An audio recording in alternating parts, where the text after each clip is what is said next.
그런 대부도를 지나다니기 때문에 이제 시화공단, 반월공단으로 들어가는 출근 차량과 겹치면 막힐 텐데, 저희가 내일은 이제 아침 10시까지 교회로 이제 모여서 가기 때문에 아마 출근 차량을 피해서 갈 수 있을 거라고 생각합니다. 이렇게 답답하고 지루한 일상을 벗어나서 여행을 떠나는 그런 참 많은 사람들이 있습니다. 답답하고 지루한 삶을 벗어나서 여행을 떠나는 많은 사람들은 다 새로운 장소를 찾아서 새로운 삶을 꿈꾸며 일탈을 하기 시작하죠.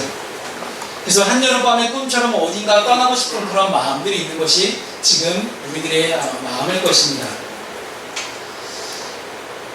뭐 어디를 떠나지 못하시는 분들은 내가 살고 있는 이 환경에 대해서 변화를 주거나 새로운 어떤 것들을 시도하거나 경험을 하려고 하는 그런 모습들이 있습니다. 새로운 환경과 어떤 변화를 주려고 하는 그런 우리의 삶 속에서 정말로 새로운 삶을 살 수 있으려면 어떻게 해야 될 것인가, 오늘 그러한 말씀을 함께 나눠보겠습니다. 어떻게 주님을 만나면 우리의 삶이 달라질 것 같고 환경이 변화될 것 같지만 실제로 우리의 삶과 환경이 달라지는 것들이 거의 없다는 것이 크나큰 함정입니다. 그렇죠. 이렇게 별로 달라질 것이 없는 우리의 인생 속에서 과연 우리의 삶이 달라지려면 정말로 주님과 함께 새로운 삶을 살려면 어떻게 될 것인가? 주님과 함께하면 누구나 새로운 삶을 살 수 있을까? 아니죠. 그래서 오늘 본문 말씀을 통해서 어떻게 하면 우리가 주님과 함께 할 수 있고 어떻게 하면 새로운 삶을 살아갈 수 있는지 오늘 말씀을 함께 나눠보도록 하겠습니다. 오늘 골로새서를 이제 지은 저자는 바울입니다. 이 바울이라는 사람이 쓴 거의 대부분의 서신서를 보면요, 전반부는 교리적인 내용을 담고 있고요, 이 서신서의 후반부로 갈수록 윤리적인 권면을 하고 있는 그런 바울의 그런 특징을 우리는 보게 됩니다. 전반부는 교리적인 것이고 후반부는 윤리적인 것인데, 이 골로새서는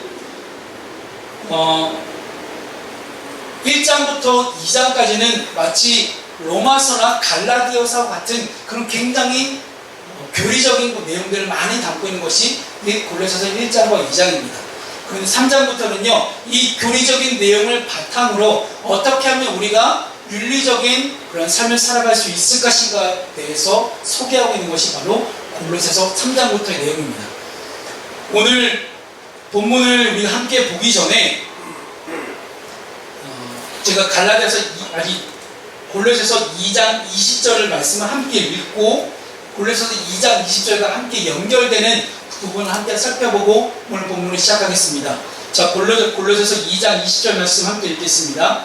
골로새서 2장 20절 위에 있는 말씀 시작. 너희가 세상의 초등 학문에서 그리스도와 함께 죽었거든 어찌하여 세상에 사는 것과 같이 규례에 순종하느냐. 아멘. 우리가 주님과 함께 날마다 새로운 삶을 살아가려면 첫 번째, 우리가 위의 것을 찾아 사는 삶이 바로 새로운 삶을 살 수 있는 비결입니다. 위의 것을 찾으려면 어떻게 해야 될까요? 위의 것을 찾는 것, 위의 것을 찾기 위한 그 첫 번째는 바로 우리의 인생에 있어서 죽는 것입니다. 누구와 함께 죽는 거라고요? 그리스도와 함께 죽는 것. 방금 우리가 함께 읽었던 말씀은 골로새서 2장 20절 말씀을 봤더니요, 뭐라고 기록합니까? 그리스도와 함께 죽었거든. 그리스도와 함께 죽는 것, 그리스도와 함께 죽는 것이 우리의 인생에 있어서 새로운 삶을 살기 위한 첫 번째 조건이 바로 죽는 것입니다. 죽은 다음에 우리가 무엇을 찾습니까? 위의 것을 찾는 것. 오늘 본문 말씀을 봤더니요, 뭐라고 기록합니까? 본문 말씀이 1절 말씀에 그러므로 너희가 그리스도와 함께 다시 살리심을 받았으면 위의 것을 찾으라. 방금 위에 것들 2장 20절에서는 그리스도와 함께 죽었다. 그리고 3장 1절 시작하면서 그리스도와 함께 다시 살리심을 받았으면, 죽었던 사람이 다시 살리심을 받는 것, 그리스도께서 죽었다가 다시 살아나셨던 것처럼 우리 또한 그리스도와 함께 죽었다가 그리스도와 함께 다시 살아난 것, 이것이 바로 우리는 거듭남이라고 이야기합니다. 중생, 다시 태어난다, 거듭남. 우리가 예수 그리스도를 나의 구세주와 주님을 믿고 영접하면 누구나 다 거듭난다고 요한복음 말씀이 기록하고 있는데, 그런 것처럼 우리 또한 다시 태어나는 거예요. 그리스도와 함께 죽었다가 다시 살아난 이 3장 1절 말씀을 통해서 다시 살아난 사람이 그러면 어떻게 해야 되느냐, 이겁니다. 그리스도와 함께 죽었다, 그리고 다시 살아났다. 그러면 그 다음에 어떻게 해야 되느냐, 그리스도와 함께 죽었다 살아나는 것은 교회에 나와서 누구든지 예수를 믿고 교회에 나와서 예수님을 함께 영접한 모든 사람에게 다 해당되는 내용이 그리스도와 함께 다시 죽었다가 살아난 것입니다. 그런데 그 다음에 어떻게 했냐는 거예요. 여러분, 교회만 다닌다고 다 해결됩니까? 우리의 인생의 문제들이 교회만 다닌다고 다 해결되면 너무 값싸잖아요. 여러분, 우리 예수님께서 달려 돌아가신 십자가의 이 복음은, 십자가의 이 완전한 복음은 절대 그렇게 값싼 복음이 아니었습니다. 굉장히 고귀하고 가치 있고 값비싼 복음이에요. 세상의 그 어떤 문제도 예수님이 다, 이 복음이 다 해결할 수 있다고 우리는 믿고 살아가고 있는데, 단지 교회만 하면 다 해결될까? 많은 사람들이 교회 가서 앉아있으면 다 된다고 생각을 합니다. 근데 여러분, 중요한 사실 제가 한 가지 이야기하겠습니다. 우리 학생들, 학교 가서 책상에 앉아있으면 저절로 공부가 됩니까? 안 되죠. 이해가 확 되시지 않나요?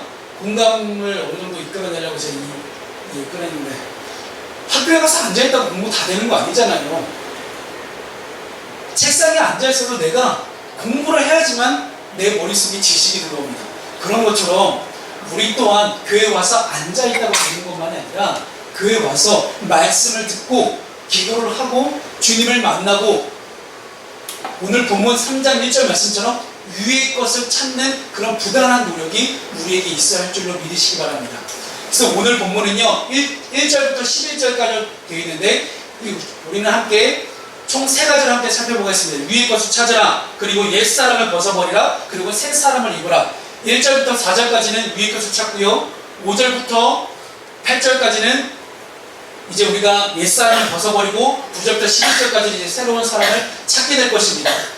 우리 1절부터 4절까지를 보면 이제 우리가 다시 살아났기 때문에 위의 것을 찾아야 되는데, 이 위의 것을 찾는다라고 이야기하는 이것, 위의 것이 과연 뭘까요?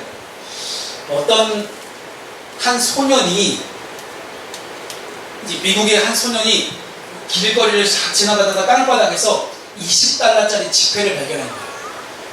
20달러면 우리나라 돈으로 보통 한 2만원, 2만 3천원 정도 되거든요. 어린 소년이 길을 가다가 2만 3천원을 발견했으니 이 얼마나 큰 돈이에요. 어마어마한 큰 돈이지만, 그때부터 이 소년은 땅바닥만 쳐다보고 다닙니다. 또다시 20달러 혹은 그보다 더 큰 돈, 뭐 작다가 어쨌든 돈을 찾기 위해서 땅바닥만 쳐다보고 다니기 시작한 거예요. 그렇게 굉장히 오랜 세월이 지났습니다. 그 소년이 어른이 되어서 찾은 것이 과연 뭘까요? 단추 29,519개, 머리핀 54,172개, 그리고 수천 개의 동전과 여러 가지 잡동사니들만이 가득했다고 이야기합니다.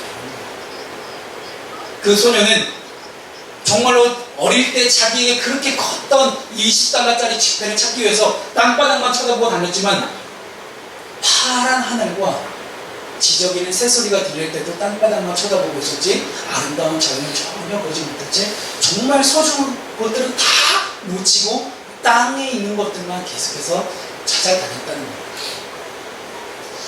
우리가 땅에 있는 것만 찾는다는 것, 이 소년의 이야기가 우리에게 주는 메시지, 우리에게 주는 생각들, 우리에게 주는 마음은 아마도 우리가 이 소년과 별반 다르지 않다고 느껴지기 때문이 아닐까 생각합니다. 땅의 것을 찾는다는 것, 과연 무슨 뜻일까요? 우리가 이 세상에서, 이 세상의 즐거움과 혹은 이 세상의 기쁨들, 내가 이 세상에서 부귀와 명예와 어떤 많은 좋은 것들을 누리기 위해 살아가고 있는 사람은 바로 이 땅의 것을 찾는 사람입니다. 땅에 있는 20달러짜리 지폐를 줍기 위해 열심히 돌아다녔던 이 소년처럼 우리 또한 이 땅을 살아가는 동안 너무나 우리에게 소중한 것이 아닌 그저 흘러가는 것들에 대해서 우리가 목표를 두고 가치를 두고 살아가고 있지는 않았는지 우리가 되돌아봐야 할 것입니다. 위의 것은 무엇입니까? 땅의 것이 아니라 위에서 내려온 것은 우리가 바울이 가장 많이 강조하는 것 중에 하나가 바로 성령입니다. 여러분, 성령 받으면 다 되는 줄로 믿으시기 바랍니다. 성령 충만하면 다 되는 줄로 믿으시기 바랍니다. 위의 것을 찾는 것이 무엇입니까? 바로 성령입니다. 성령의 지혜, 성령 충만, 성령의 축복, 성령의 많은 은사들, 성경에 기록되는 수많은 성령의 은사들을 보면 여러분 빠진 것이 하나도 없다는 거예요. 성령의 9가지 열매를 보시면 사랑과 희락과 화평과 오래 참음과 자비와 양상과 충성과 온유와 절제니 이 같은 것을 금지할 법이 없느니라. 온 세상의 수많은 인간적인 법들을 다 가져와서 한번 비교해 보세요. 이 성령의 9가지 열매와 비교해 봐도요, 절대 이 성령의 9가지 열매를 넘어설 수 없는 것이 바로 이 세상의 법도와 가치라는 것입니다. 그런데 우리는 어떡합니까? 여러분, 정말 사랑을 추구하며 살아가고 계십니까? 희락을 추구하며 살고 계세요? 화평, 오래 참음, 자비, 양선, 충성, 온유, 절제, 정말 이 같은 것들만을 여러분 추구하며 이것에 최고의 가치를 두고 살고 계세요? 실상 우리의 인생을 돌아보면 아니라는 것들을 우리가 자꾸 발견하게 됩니다. 내 배가 불러야 되고요, 내가 행복해야 되고요, 내가 목표를 두고 가치에 두고 있던 어떤 물질적인 것들, 혹은 내 욕심들, 내 명예들, 나는 이 정도 사람이야, 나 이만한 사람이야, 날 이렇게 대우해줘야 돼, 나 이렇게 대우 못 받으면 난 미쳐버릴 것 같아. 제가 지난주에 TV를 보다가 우연히 케이블 TV를 봤는데 새로운 단어를 하나 알았어요. 설교 시간에 쓸만한 단어는 아닌 것 같은데 한번 용서하고 들으십시오. 여러분, 우리 어른들 혹시 관종이라는 단어 아세요? 관종? 오, 집사님 아세요? 대단하시네? 좀 지난 줄 알았는데, 그 관종. 김희철이라는 그런 슈퍼주니어 그 멤버가 관종이라는 단어를 쓰더라고요. 그래서 정상인 관종 단어 모르시죠? 그죠? 관심종자래요, 관심종자. 알고 계셨나봐, 다. 좀 신기하네. 관심종자. 관심종자가 뭔지 아세요? 이거 다른 사람에게 관심을 끌기 위해서 막 이제 오버스러운 행동을 하고 말을 하는 뭐 그런 거예요. 그래서 막 뭐 보면 막 이제 개인 방송, 인터넷 방송에서 막 이제 관심 끌기 위해서 막 이상한 막 엄청 먹어대고, 나 이제 알았어, 관종이 뭔지. 지난번에 우리 찬석이 열심히 보고 있던 그 유튜브가 그런 거더만. 막 먹고 막 그렇지. 막 이상한 짓 하고 막 뭐 이상해요, 애들이 막. 요즘 애들이 왜 그런지 모르겠어요. 근데 그 관종이라는 단어를 딱 듣고 나자 얼마나 사랑을 못 받았으면 저럴까 하는 생각이 들더라고요. 주변에는 많은 그 사람 주변에 많은 사람들이 정말 사랑과 희락과 화평과 오래 참음, 자비, 양선, 뭐 성령 9가지 열매, 정말 많은 것들을, 그 사람의 진짜 가치 있는 것들을 그 사람에게 베풀어 줬다면 과연 그럴까? 그래서 그러면 오죽하면 저럴까? 이 시대의 어떤 또 다른 어두운 면을 보게 되는 그런 단어였습니다. 여러분, 사랑하는 성도 여러분, 여기서 이제 우리가 오늘 본문 말씀을 봤더니요, 3절 말씀에 이는 너희가 죽었고 너희 생명이 그리스도와 함께 하나님 안에 감추어졌습니다 라고 얘기합니다. 우리가 위의 것을 찾고 싶어요. 그렇죠, 목사님, 맞아요. 그 아래에 있는 것보다 위의 것 찾는 게 더 좋습니다. 맞습니다. 그런데 어떻게 위의 것 찾는지 모르겠습니다. 왠지 아세요? 위의 것은 감추어져 있어요. 우리가 찾는 위에 있는 그런 고귀한 가치들, 그런 것들이 감추어져 있기 때문에 인간으로서는 도저히 알 수가 없고 찾을 수가 없는 것이 바로 위의 것이, 위에 있는 가치라는 것입니다. 근데 이 위에 있는 감추어진 것들, 바울이 왜 감추어졌다는 표현을 썼을까요? 실상은 이렇습니다. 그 당시 이 골로새서는 바울이 골로새에 있는 교회에게 보낸 편지인데요, 이 골로새 교회는 바울이 세운 교회가 아니었어요. 바울이 전도 여행 중에 함께 있던 바울의 전도단 중에 한 명이 떨어져 나와서 전도 여행을 통해서 땅을 세웠던 교회가 이 골로새 교회입니다. 이 골로새 교회가 그 당시 이단의 하나였던 영지주의자들이 공격을 받고 있다는 그런 소식을 바울이 듣게 됩니다. 여러분, 여기서 영지주의라는 것은요, 이렇습니다. 여러분, 우리 지금 현재 있는 이단들과는 조금 다른 형태예요. 이 영지주의는 지식, 지혜가 최고라고 이야기하는 사람들이 영지주의자예요. 그래서 우리는 요한복음 1장 말씀에 하나님의 말씀이 육신을 입고 이 땅에 내려오신 분이 예수님이라고 요한복음 기록하고 있잖아요. 근데 그들은 지혜와 지식이 예수 그리스도 자체라고 믿고 있는 사람들이에요. 조금 다른 부분인데 이게 무슨 얘기, 좀 쉽게 설명을 드리면 영지주의자들이 하는 얘기는 이렇습니다. 어떤 성령의 사역을 거부하고 인간의 지식과 지혜, 그래서 이 영지주의자들이 가장 많이 영향을 받은 철학이 바로 그리스 문화, 그리스 철학, 헬라 철학이에요. 그리스 철학이 가지고 있는 큰 특징 중에 하나가 뭐예요? 지혜와 지식이었습니다. 그 지혜의 여신, 누구예요? 지혜의 여신이? 모르세요? 지혜의 여신. 아프로디테 아닌가요? 맞죠? 비너스는 미의 여신이에요. 네. 그들이 이 그리스 사람들은 특이한 게요. 자기들이 갖고 있는 모든 것들, 지혜의 신, 미의 여신, 전쟁의 신, 모든 것들 다 신격화시켜요. 그런 것처럼 예수님 자체를 신격화시키긴 하는데 그런 식으로 보는 거예요. 이해 좀 이해가 되시나요? 그리스 사람들이 모든 것들 다 신, 제우스 밑에 엄청나게 많은 신들이 있잖아요. 그 신들이 다 모이는 것이 파르테논 신전이었고, 그러니까 그렇게 다 신격화 시킨 것처럼 똑같이 예수님을 신으로 생각을 하지만 이 지혜의 신으로 보기 시작하는 것. 그래서 이 지혜와 이 지식을 조금 더 많이 극대화시키는 것이 바로 영지주의자들의 생각입니다. 제가 쉽게 설명한다고 하긴 했는데 이게 이해가 되시는지 모르겠습니다. 이게 왜 문제가 되냐면 그 당시 골로새 교회의 영지주의자들이 이렇게 치고 들어와서 그런 생각들을 막 설파하기 시작합니다.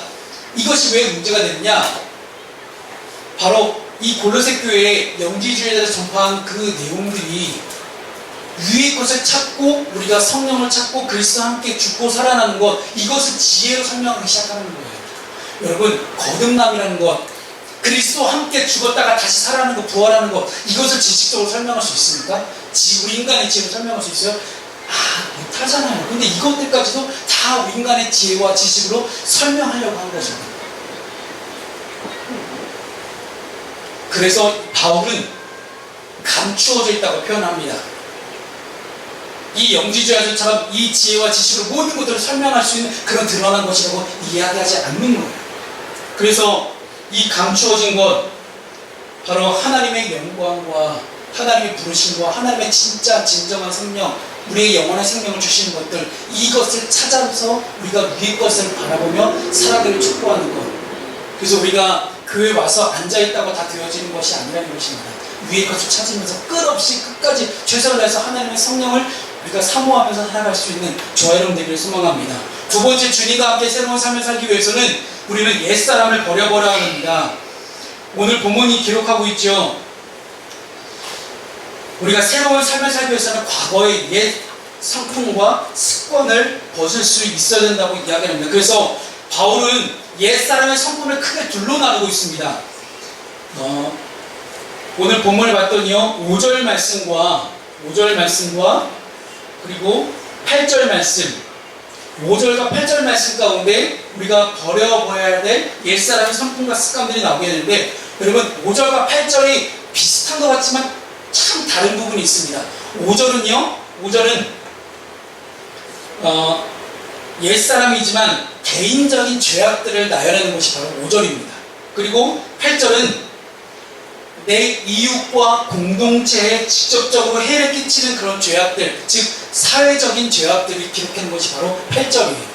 그래서 우리 5절 말씀에 있는 개인적인 죄악들은요, 음란과 부정과 사욕과 악한 정욕과 탐심이니, 탐심은 곧 무상숭배니라 라고 기록하고 있고요. 사회적인 죄악들, 분항과 노여움과 악의와 비방과 너희 입에 부끄러운 말들, 그리고 너희가 서로 거짓말을 하지 말라. 5절과 8절을 통해서 개인적인 죄악과 공동체적인 죄악을 두 가지를 다 기록하면서 골로새 교회 자체가 문제가 있는 것이 아니라 골로새 교회 안에 있는 구성원들까지 다 한꺼번에 싸잡아서 한꺼번에 비판하고 정죄하고 징계하고 있는 바울의 모습입니다. 어떻게 하면 우리가 위의 것을 찾고 어떻게 하면 주님과 함께 새로운 삶을 살 수 있을까? 이런 모든 죄악적인 것들, 개인적인 것, 공동적인 죄악들 다 버리라는 거예요. 근데 여러분, 우리가 회개할 때요, 회개할 때 개인적인 회개를 참 잘합니다. 많이 해요. 그런데 공동체적인 회개를 그렇게 많이 안 합니다. 공동체적인 회개란 건 뭘 말할까요? 단순히 우리 교회가 뭘 잘못했다 그런 것이 아니고 한국교회의 어떤 죄악들에 대해서 여러분 내가 회개해야 된다는 그런 필요성 혹시 느끼셨는지 모르겠어요.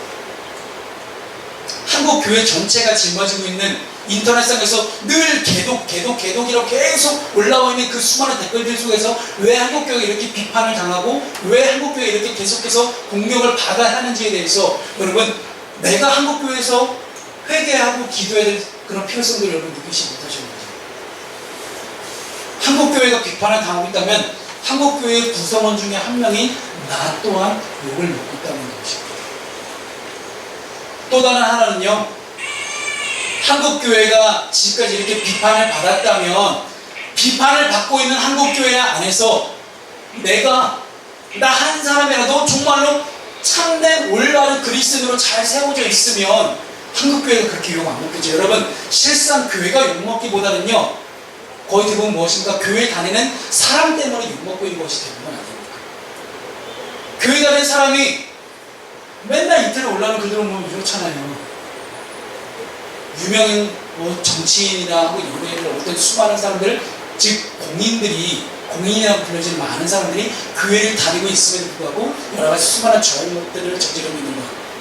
그 중에는 목사는 포함되어 있습니다만은 이렇게 교회 다니는 사람이 정말로 교회 다니는 사람답게 사는 것이 아니라 정말로 예수 믿는 사람답게 잘 살아갔다면 과연 우리가 비판을 받을 수 있었을까? 사랑하는 성도 여러분, 과거에 매여서는 앞으로 나갈 수가 없습니다. 이제 리우 올림픽이 일주일밖에 안 남았는데 스포츠 뉴스에서 리우 올림픽에 출전하는 레슬링 선수들의 훈련 모습들을 봤어요.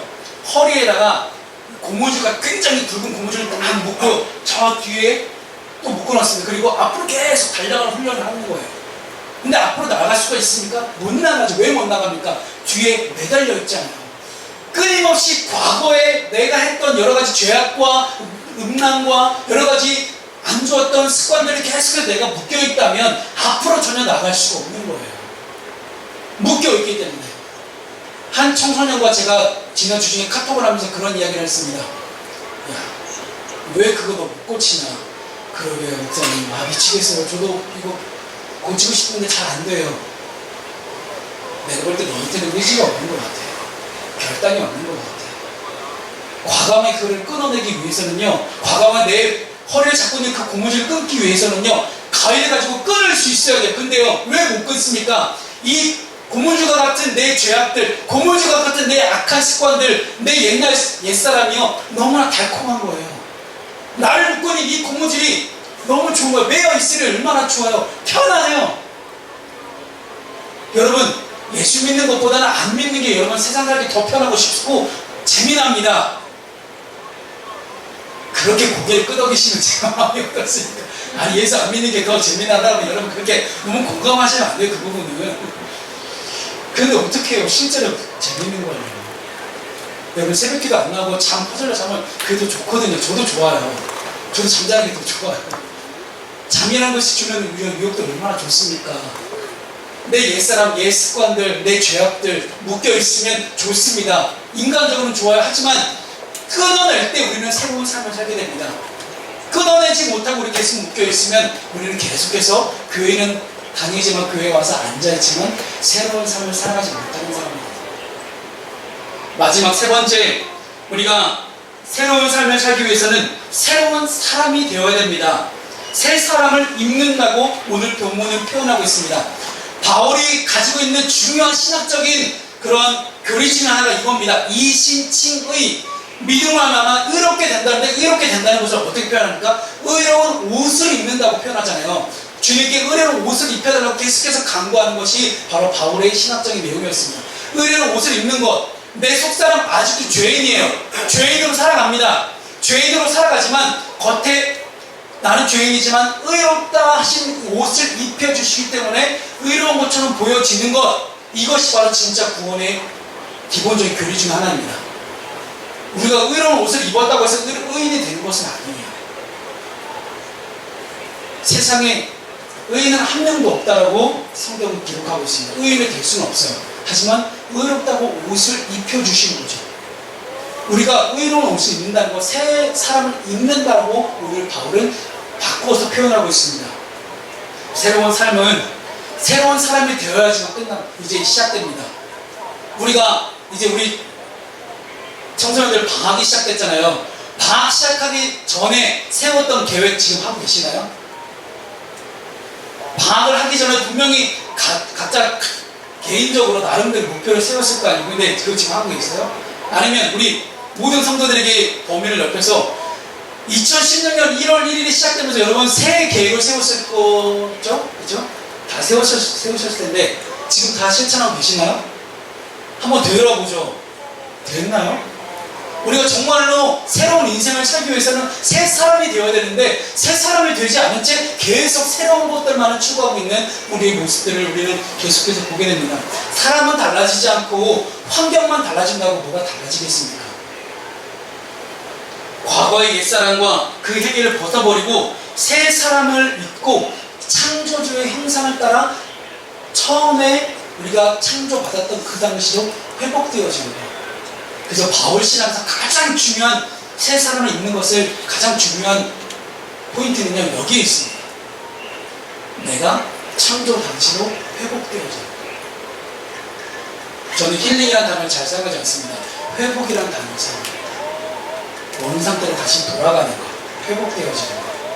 지금 우리의 삶에 정말 필요한 것은 회복입니다. 어떤 회복일까요? 창조 당시에 하나님과 함께 늘 동행하며 늘 하나님으로부터 모든 것을 공급받았고 전혀 부족한 것이 하나도 없었고 하나님과 함께 했을 때 늘 평안한 마음으로 살아갔던 그 당시, 그 창조 당시로 회복되어지는 것. 그래서 새로운 삶을 살아가는 것. 그것이 바로 오늘 저와 여러분이 필요한 줄로 믿으시기 바랍니다. 말씀을 마치겠습니다. 새로운 삶은 단순히 결심한다고 우리에게 찾아오지 않습니다. 시간이 가도 내 삶이 달라지지 않는다면 아마 그것은 또 다른 어제의 연속일 수밖에 없습니다. 죽음으로 끝날 수밖에 없었던 비극도 주님 안에서는 새로운 내일을 여는 새로운 시작이 되었습니다. 죽을 것 같았던 내 인생이 새 사람을 입으면 새로운 인생을 시작합니다. 많은 유대인들은 바리새인과 서기관들은 예수님의 죽음이 끝이라고 생각했습니다. 하지만 예수님은 끝이 아니라 새로운 시작을 열고 계셨습니다. 주님과 함께 죽을 때 우리는 새로운 시작을 경험합니다. 옛사람 다 죽여버리고 새로운 사람을 믿고 새로운 시작을 할 수 있는 저와 여러분들에게 소망합니다. 기도하겠습니다.